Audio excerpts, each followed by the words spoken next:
Hello, I'm Pastor Nanette Christofferson, and along with Pastor Steve Talmadge, we offer these short Bible studies on our lectionary reading. We are already in the second week of Lent, and our Old Testament passage this week is from Genesis 17, 1 through 7, 15 to 16. As we get ready to enter into Genesis, let's just review a couple of things about this book.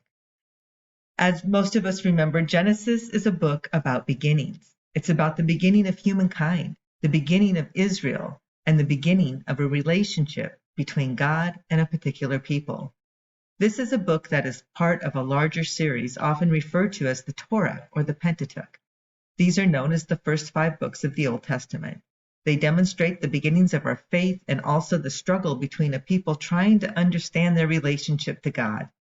In these first 5 books, we see some of the covenants and laws given. All of them are designed to protect the communities and to draw them into a closer relationship to God. As we enter into our reading today, God gives both Abram and Sarai a new name and continues to reassure and offer guidance as to what this covenant with them shall mean to them and the future generations.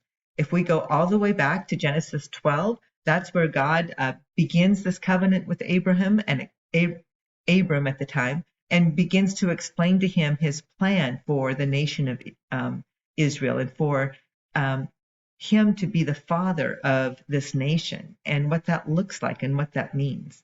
And Abram has been so faithful, and so now God is ready to strengthen this covenant between them. When Abram was 99 years old, the Lord appeared to Abram and said to him, "I am God Almighty. Walk before me and be blameless. And I will make my covenant between me and will make you exceedingly numerous." Then Abram fell on his face. And God said to him, "As for me, this is my covenant with you. You shall be the ancestor of a multitude of nations.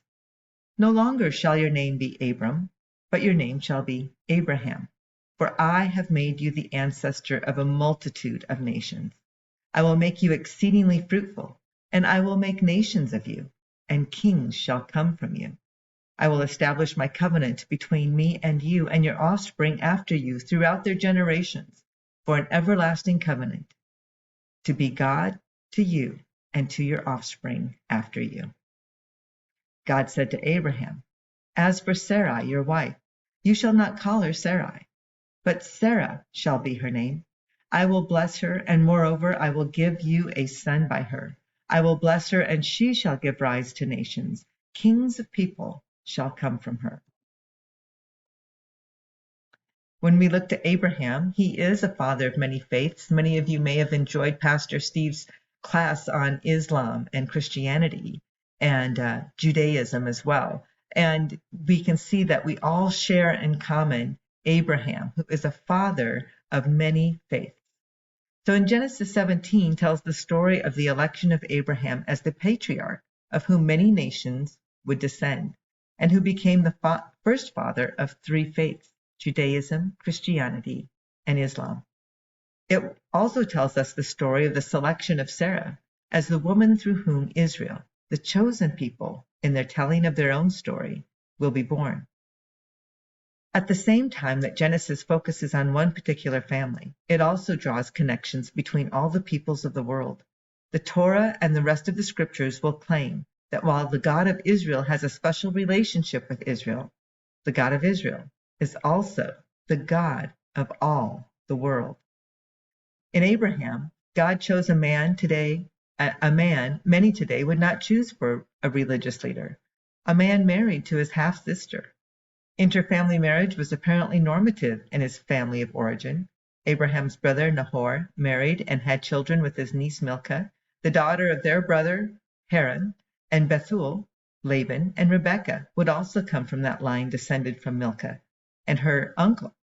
Eventually, Abraham would insist his son Isaac must marry a woman who was also a relative. 2 people of faith, but hardly perfect. And perhaps that's one of the things I love about the book of Genesis is we see even in our beginnings of faith, things are not perfect. God works through our flaws. This context is important for 2 reasons. Abraham's personal and family values were far from laudatory. He sold Sarah to a foreign king for sheep, oxen, male donkeys, male and female servants, female donkeys, and camels in Genesis 12:15, shortly after he told Abram, before he was Abraham, that he would be blessed to be a blessing. Sarah too has her faults. She forces her slave to marry and have sex with her husband to make a baby since God takes too long, and she begins to doubt the promise. I think Sarah's actions, as many of us women can look at her, we can identify with that. Well, let's just take matters into our own hands. Though it's difficult to see when reading in English, the Hebrew text makes clear that Sarah abuses Hagar as violently as the Egyptians would later abuse the Israelites, using the same word for abuse in Genesis 21:16 and Exodus 1:11. God's deliberate choice of deeply flawed human beings characterizes God's relationship with humanity, and it provides an opportunity to remember that deeply flawed human beings are more than their worst actions, past or present. Imperfect, yet answering the call. Abraham answered God's call, trusting in a God he may not have previously known, one who was one of many in his Chaldean, pre-Babylonian homeland, in what would later become Iraq.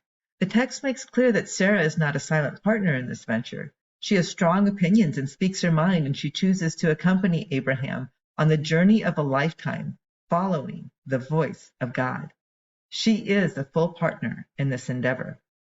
Abraham is 99 in this text, and Sarah is 90, according to verse 17, omitted from today's reading.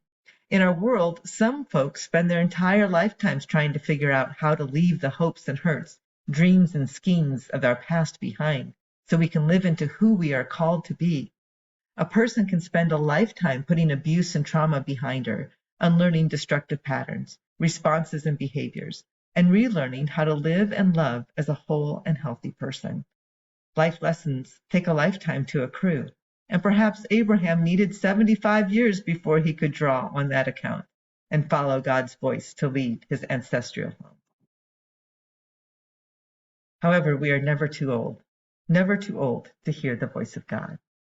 Since Abraham lived to be 175, according to the story, he had another 100 years, an entire lifetime to live into his fullest self, apply the lessons he learned, and make mistakes along the way, and try again. Perhaps one lesson we are to learn from the length of Abraham's days is you're never too old to leave behind that which will not bless you and start over. Sarah and Abraham are not the only folk who have needed to leave home to become fully who they were called to be. We don't have to normalize patriarchy to draw wisdom from this text. This story is about the inner relation of the people in Israel's world, their common origin from one family, and God's unmerited blessing on them, independent of their own actions.